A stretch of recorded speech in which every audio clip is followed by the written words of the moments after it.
steps in surgery, procedures, incision, excision, and so on. Now these are all practiced in models. So these are available, you can read them. So the simulation being used in the training of surgeons. Detailed descriptions are there.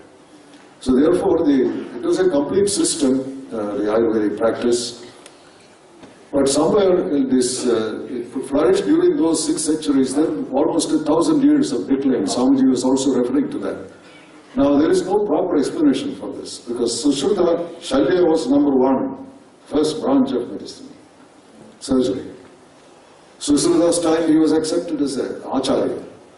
Jivaka, the surgeon, he was physician of Buddha, of Bimbisara, the king, highly revered. The people making instruments, they were accepted as great Lohavits, respected. But somehow, by the 4th or 5th century, the surgeons, all the people using their hand to make things of beauty, art, weavers, they all lost their position. They became downgraded as lower castes. This is one of the great tragedies which hit India, one of the huge mistakes we made. We don't have the full explanation for this. And P.C. Ray's History of Hindu Chemistry, I suggest you read that, and the most wonderful explanation for this is found there. And P.C. Ray writes there in very forceful language, all the things which were done with their hand, and science, especially surgery or metallurgy and so on, Indians making steel, for example. These were all great achievements of India in science. But all these people making steel in Jabalpur, doing surgery in Pune, all these people setting fractures all over India, no Ayurvedic physician, no scientist, nobody would do it. It was always done by people who were classified as lower castes. In fact, we have all these records from British observers in the 19th century, from 1757, Plassey to 1820. British had not conquered India. They were trying to nibble here and there, trying to see opportunities. Now that time, they had respect for India. In fact, Dharampal's collection of articles which he took from British journals published at that time, all these are given. Now there you can see making steel. They wanted to know Indians, how do they make this rustless steel? Ashoka pillar. There is no rust. How do they make this? So they sent a man, James Franklin, from Calcutta. He was a fellow of the Royal Society. He was sent to Jabalpur. He went there and saw the steel being made in a crude smelter, which a man makes it, and he collects the ore. All the descriptions are there, how they pelletize it, how they put it. There was no coal, so charcoal was used. How this is lit, and how the scoria would come out, and the iron would drop at the bottom. Then it is taken and put in a refinery, which also they had made, and finally the steel is made. And the steel was tested. There was a mint run by the East India Company in Nagpur, and there they have certified this is as good as the best quality Swedish steel. Now the interesting thing is, when Franklin was asking this man, making this, he asked him, why are you making it like this? Why don't you attach the bellows like this, not like, no, that my father has taught me like this. Whatever question he asked, this was the answer.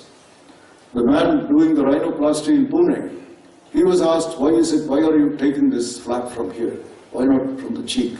No, that I don't know, my father has taught me like this. It was always a transmission of knowledge, of skill.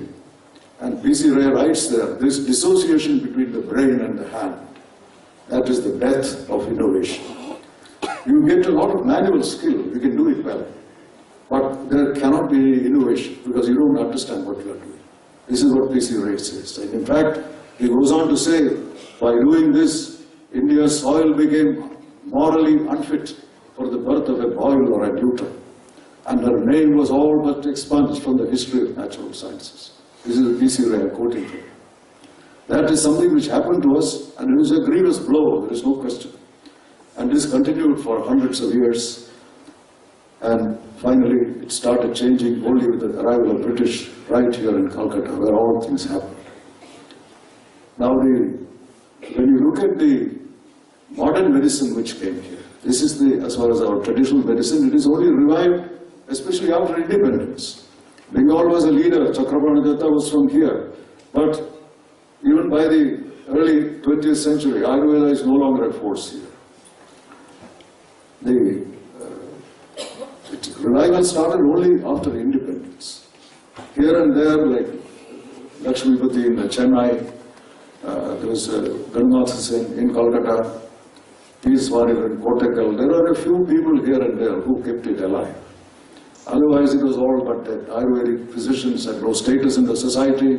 They had no systematized training, no great universities like Takshashila or Nalanda, no great books like Charaka or Sushruta Samhita. It was really the lowest possible condition. But there is a great revival after independence. Today it is entirely different. Ayurveda today, as I said, 70% of the Indians access Ayurveda. Books are being published, 7,000 crores worth of Ayurvedic drugs being produced, 22,000 BAMS graduating every year. So it is a very huge activity today. Modern medicine also initially was a traditional system based on Greek. But it started changing in the Renaissance, which did not come to India because we were in our decadence at that time. Now that Renaissance, observation and experiment, especially Vesalius in anatomy and Harvey in circulation, these two things changed Western medicine, the way we practice these two science. Science cannot be done without accurate observation and experiment. And 19th century, a number of discoveries, anesthesia, antisepsis, all these came one after the other. That changed the practice of Western medicine, which did not happen in other, like Arabic medicine or Chinese medicine or Indian medicine. We did not have this Renaissance for whatever reason. Now, the modern medicine came to India, which is the other second great force here. That came in Calcutta. The British introduced it in the form of medical colleges. Medical college came here, nursing, midwifery, hospitals. And today, that is, of course, the greatest. We produce about 45,000 doctors a year. It's a very big system.